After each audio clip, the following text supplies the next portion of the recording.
প্রতিদিন সকালে ঘুম থেকে উঠে বেড়ে যায় কর্মজীবী মানুষের ব্যস্ততা। আর এই ব্যস্ততা যেমন বেড়ে যায়, তেমনি বেড়ে যায় গাড়ি জ্যাম এবং সড়ক দুর্ঘটনা।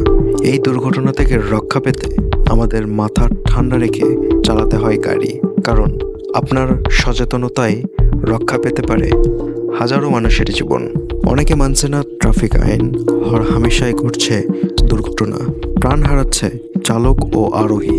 তাই একটুখানি সচেতনতাই পারে আপনাকে দুর্ঘটনা এবং আইনি ঝামেলা থেকে মুক্ত রাখতে। অনেকে আবার ফাঁকা রাস্তা পেয়ে বেপরোয়া গাড়ি চালাতে চেষ্টা করেন, যার ফলে হয় ভয়াবহ দুর্ঘটনা। প্রাণহানি ঠেকাতে সাবধানে গাড়ি চালাতে হবে।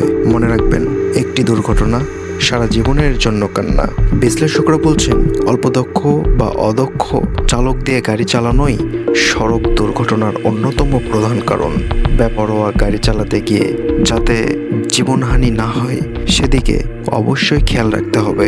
পরিবার সবসময় চায় আপনি এবং আপনার প্রিয় গাড়ি দুটোই নিরাপদে থাকুক। নিরাপদে গাড়ি চালানোর জন্য একটি গুরুত্বপূর্ণ বিষয় গাড়ির সিট বেল্ট বাঁধা। প্রত্যেকটি দেশেই সিট বেল্ট বেঁধে গাড়ি চালানোর বাধ্যবাধকতা রয়েছে। নিরাপদে ড্রাইভিং এর জন্য যা প্রয়োজন সেটা হলো আপনার মনোযোগ। আপনি যখনই গাড়ি চালাবেন খেয়াল রাখবেন আপনার মনোযোগ যেন গাড়ি এবং রাস্তার দিকেই থাকে। একটু অমনোযোগী ড্রাইভিং এর কারণে ঘটতে পারে মর্মান্তিক দুর্ঘটনা। গাড়ি চালানোর সময় কখনোই হুটহাট করে গাড়ির গতিসীমা বাড়াবেন বা কমাবেন না।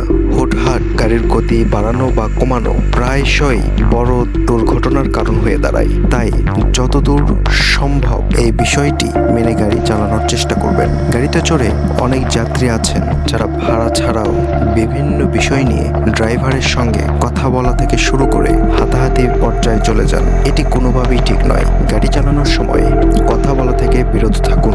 অনেক সময় প্রতিযোগিতা করে অনেক ড্রাইভার গাড়ি চালিয়ে থাকেন, এটি সড়ক দুর্ঘটনার অন্যতম কারণ। তাই ঠান্ডা মাথায় গাড়ি চালান।